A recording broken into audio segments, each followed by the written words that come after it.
Imagine this for a second. You say yes when you want to say no. You change your opinion the moment someone disagrees. You post something online and then keep checking your phone, waiting for likes, waiting for approval. And when it doesn't come, something inside you feels uncomfortable, almost painful. If this feels familiar, you're not weak. You're not broken. You're human. And there's a deep psychological reason why some people constantly seek approval from others. Approval seeking is not about attention. It's about safety. Deep inside, approval feels like protection. When people like you, accept you, or praise you, your brain reads that as I'm safe. I belong. I won't be rejected. For the human mind, belonging is survival. Our brains are wired to avoid rejection because, thousands of years ago, being rejected from the group meant danger. For people who constantly seek approval, this wiring is turned up too high. Most approval-seeking behaviors start early in life. As a child, love often feels conditional. You are praised when you behave well. You are criticized, ignored, or punished when you don't. Slowly, the brain learns a powerful rule: I am valued only when I please others. Over time, this belief becomes automatic. You stop asking, what do I want? And start asking, what will make them like me? This is how approval becomes a habit. People who seek approval are often highly sensitive to emotional signals. A small change in someone's tone, a delayed reply, or a neutral facial expression can feel like rejection. Their mind quickly fills the gap with thoughts like, did I say something wrong? Or they must be upset with me. This isn't overthinking for no reason. It's the brain trying to protect itself from emotional pain. Approval seekers often confuse peace with acceptance. They believe that if everyone is happy with them, life will feel calm.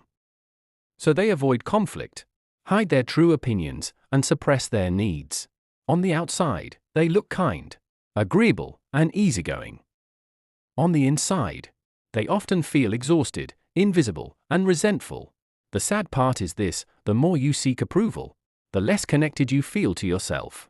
Your identity slowly becomes flexible, shaped by whoever you're with. Around one person, you're quiet. Around another, you're funny. Around someone else, you're serious. None of these versions are fake, but none of them are fully you either. Psychologically, approval seeking is closely linked to self-worth. When self-worth comes from inside, approval feels nice but not necessary. When self-worth comes from outside, approval feels essential. Without it, the person feels anxious, empty, or unsure of who they are. This is why criticism hits approval seekers so deeply. A simple negative comment doesn't feel like feedback. It feels like rejection of the self. The brain reacts as if something is wrong with who they are, not just what they did. This can trigger shame, people-pleasing, or an urge to fix themselves immediately. Another hidden driver is fear of abandonment.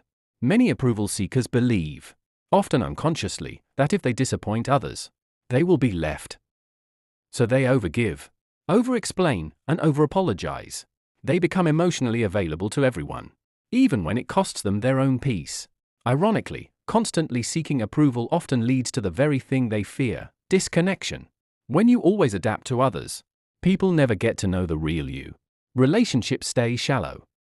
And deep down, you may feel unseen, even though you're always present. Social media has made this pattern stronger. Likes, views, and comments turn approval into numbers. Each notification gives a small dopamine hit, reinforcing the idea that external validation equals worth. Over time, silence feels like rejection, and comparison becomes unavoidable. But here's the truth most approval seekers never hear: you don't heal approval seeking by becoming more confident on the outside. You heal it by feeling safe on the inside. Real change begins when you notice the urge to please and pause. Not to judge it, just to observe it. Ask yourself, what am I afraid will happen if I don't get approval right now? The answer is rarely logical. It's emotional. And that's where healing starts. Learning to tolerate discomfort is key.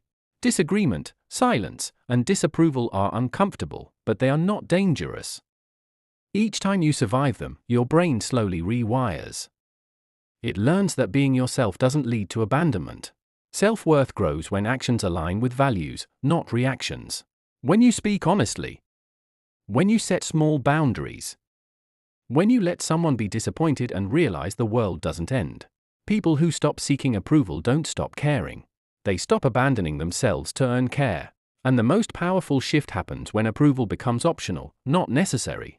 When you choose authenticity over acceptance. When peace comes from within, not from pleasing everyone around you. If you spent your life seeking approval, be gentle with yourself. This pattern was built to protect you. But you're allowed to outgrow it. You don't need permission to be yourself. You are already enough, even in silence, even in disagreement, even without applause.